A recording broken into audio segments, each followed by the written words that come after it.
इस वक्त हम मौजूद हैं राजधानी शिमला में। जी हां, राजधानी शिमला की दो सबसे बड़ी पार्किंग्स के बारे में आप सभी जानते ही होंगे, लेकिन आज सरकार और प्रशासन के सुस्त रवैये के चलते ये पार्किंग्स बंद होने की कगार पर है। कारण क्या है, ये हम आपको अपनी पूरी रिपोर्ट में दिखाएंगे। देखिए ये रिपोर्ट। शिमला शहर की दो सबसे बड़ी पार्किंग अब बंद होने की कगार पर। कारण सरकार की वादा खिलाफी, कोरोना की मार और प्रशासन की बेपरवाही।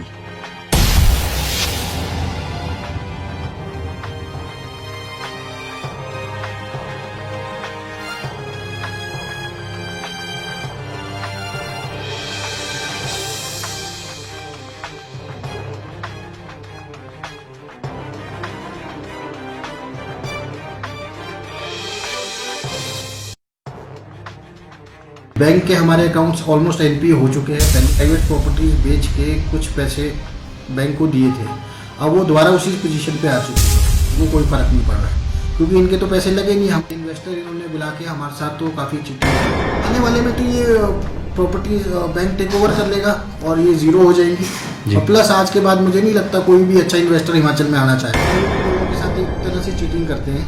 मैं तो खुद कहना चाहूँगा सब लोगों से कि आप मत इनके चलते। जी हां, शहर की दो बड़ी पार्किंग जो छोटा शिमला और लिफ्ट के पास हैं, वो बंद होने की कगार पर है। यहाँ कारण एक तो कोरोना की मार है, वहीं दूसरा प्रशासन और सरकार की वादा खिलाफी। आपको बता दें कि ये पार्किंग शिमला के नामी कारोबारी गौरव सूद द्वारा निर्मित की गई, जिसमें प्रशासन के साथ कई करार हुए। साफ शब्दों में कहे तो प्रशासन और सरकार के कहने पर शहर में दो बड़ी पार्किंग का निर्माण किया गया, जिसमें यह कहा गया कि कारोबारी पार्किंग का निर्माण करने आगे आए और उन्हें प्रशासन पूरा सहयोग देगा।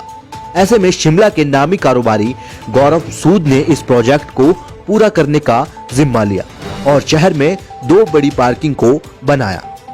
प्रोजेक्ट शुरू होने से पहले ही पार्किंग के रेट क्या होंगे, इस बात को सुनिश्चित किया गया। यही रेट आज तक चले आ रहे हैं। साथ ही ये भी करार हुआ कि पार्किंग के दोनों ओर 500 मीटर की रेंज में कोई भी वाहन सड़क के किनारे खड़ा नहीं होगा। लेकिन मौजूदा समय में स्थिति कुछ और ही बयां कर रही है। यहाँ तक कि पार्किंग के बिल्कुल बाहर भी कई वाहन सड़क के किनारे खड़े किए जाते हैं, लेकिन प्रशासन इस पर कोई भी ठोस कदम नहीं उठाता। ऐसे में प्रशासन को ईमेल के माध्यम से कई बार फोटो वीडियो के साथ शिकायत पत्र सौंपे गए, लेकिन प्रशासन के कान पर जूं तक नहीं रेंगी। ऐसे में पार्किंग सुनसान पड़ी है और कारोबारी की हालत यूं है कि उसे अपनी पुश्तैनी जमीनों को बेचकर बैंक का कर्जा उतारना पड़ रहा है, जिस कारण वो हताश है और साथ ही अन्य कारोबारियों को संदेश दे रहा है कि हिमाचल सरकार और प्रशासन का बिल्कुल भी भरोसा ना करें। तस्वीरों में हम आपको दिखा रहे हैं कि कैसे पार्किंग के आसपास ही गाड़ियां सड़क के किनारे पर पार्क की गई हैं। मैं विनोद शर्मा और हमने ये पार्किंग लास्ट 3 मंथ से कॉन्ट्रैक्ट पे ली हुई है।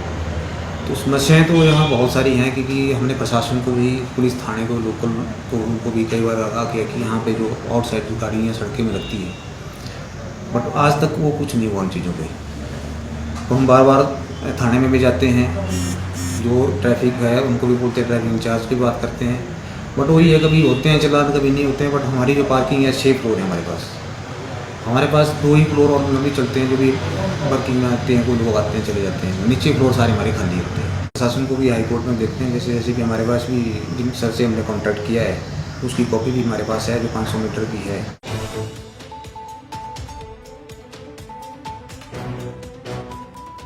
ये पार्किंग के आसपास का स्थान है, जहां पर सड़क के किनारे गाड़ियां जहां तहां खड़ी रहती हैं।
सुनिए क्या कहते हैं कारोबारी गौरव सूद। मेरा नाम गौरव सूद है।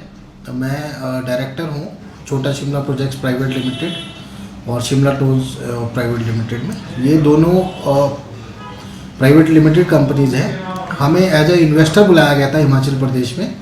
2010 में ये गवर्नमेंट का RFP आया था जी। कि आप ये 2 पार्किंग कम कमर्शियल प्रोजेक्ट्स पे पैसा लगाइए तो और आपको इसमें काफ़ी अच्छी रिटर्न्स मिलेंगी जी। ठीक है जी। हमने गवर्नमेंट को ट्रस्ट करके हमने आए और हमने इनके प्रोजेक्ट्स में वो पैसा लगाया। इनमें शुरू से ही गवर्नमेंट की काफ़ी फैक्ट्स छुपाए गए थे और हमारे साथ एक तरह से चीटिंग की गई। जो साइटें हमारे को 2010 में मिलनी थी वो 12 और 13 में मिली। जो 6 मंजिल की बिल्डिंग बननी थी 18 मीटर हाइट की, वो छोटा शिमला में तो 10 मंजिल और इतने क्या बोलते 36 मीटर्स हाइट की 32 मीटर हाइट की बिल्डिंग बनी है, हाइट की डबल चली गई है जी। लिफ्ट पे भी यही हाल है जी। ठीक है जी। हमने इनको शुरू में ही कहा था कि इससे तो हमारी कॉस्ट ऑफ कंस्ट्रक्शन डबल हो गई है, तो इस प्रोजेक्ट की वायबिलिटी इस हिसाब से नहीं आ सकती जो आपने एडवर्टाइज किए थे। इनको आपको हमारे को इसमें रिलैक्सेशन देनी पड़ेगी। तो इन्होंने हर बारी हमें आश्वासन दिया कि नहीं आप काम शुरू कीजिए, आप थोड़ा अगले स्टेज पे आइए, हम आपको पूरी मदद करेंगे। अब तो ये हाल है कि हमारे प्रोजेक्ट्स कंस्ट्रक्शन पार्ट कंप्लीट हो चुका है। ऑन रोड पार्किंग जो 500 मीटर और लिफ्ट पे भी जो बैन होनी थी वो हो नहीं रही है। ऑन रोड साइड गाड़ियाँ लग रही हैं। पार्किंग से हमारी इनकम जो होनी चाहिए थी उसकी 1/3 इनकम हो रही है ना जी। बैंक के हमारे अकाउंट्स ऑलमोस्ट NPA हो चुके हैं। पहले भी एक बारी उस टाइम हमने अपनी प्राइवेट प्रॉपर्टीज़ बेच के कुछ पैसे बैंक को दिए थे। अब वो दोबारा उसी पोजीशन पे आ चुकी है जी। हम हर रोज़ कॉरपोरेशन को चिट्ठियाँ और फोटोग्राफ भेजते हैं ऑन रोड साइड पार्किंग की, लेकिन इनको कोई फ़र्क नहीं पड़ रहा है क्योंकि इनके तो पैसे लगे नहीं, हमारे पैसे लगे जी। एज ए इन्वेस्टर इन्होंने बुला के हमारे साथ तो काफ़ी चीटिंग की है जी। और हमने प्रशासन को और इवन गवर्नमेंट को कई बार इस बारे में चिट्ठियाँ भी लिखी हैं और अपनी प्रॉब्लम भी बताई है, लेकिन अभी तक कोई सोल्यूशन नहीं हो रहा है जी। हाँ जी। अगर इस तरह का ही चलता रहा तो आने वाले समय में कितना नुकसान?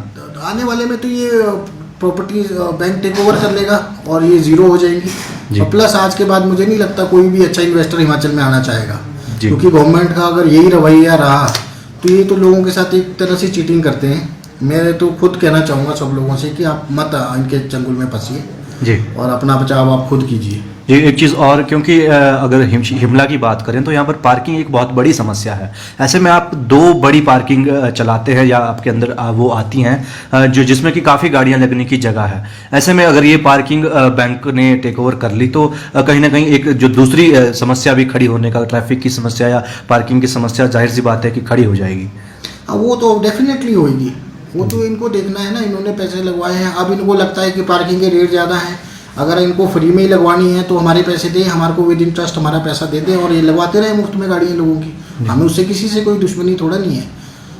अब आपको लगवानी है फ्री में लगवाइए, आप 100 रुपये में लगवाइए, 1000 रुपये में लगवाइए, चाहे जिसमें लगवाइए। हमारे साथ तो जो रेट्स हैं और हमारे रेट्स अभी भी ये डिस्प्यूटेड रेट्स हैं पहले ही। इन रेट्स के हिसाब से भी ये हर 2 साल बाद 10% इंक्रीज़ होने हैं, जो कि 2010 में अगर ये स्टार्ट होते और 14 में 4 साल पे कंप्लीशन होती तो ये तो 3 बारी रिवाइज होने चाहिए थे रेट्स। ये तो आज तक एक बारी भी नहीं हुए। ये जनता से छुपा रहे हैं बिल्कुल कि हमने पार्किंग बनवा दी। ये तो उनको पता ही नहीं कि किस रेट पे बनवाई है और जनता से क्या रेट एक्चुअल होने चाहिए।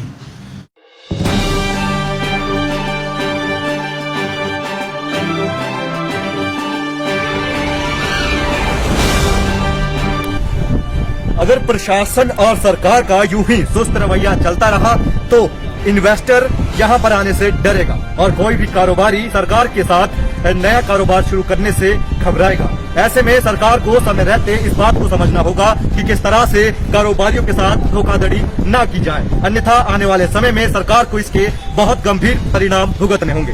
खबरनामा के लिए शिमला से मोक्ष शर्मा की रिपोर्ट।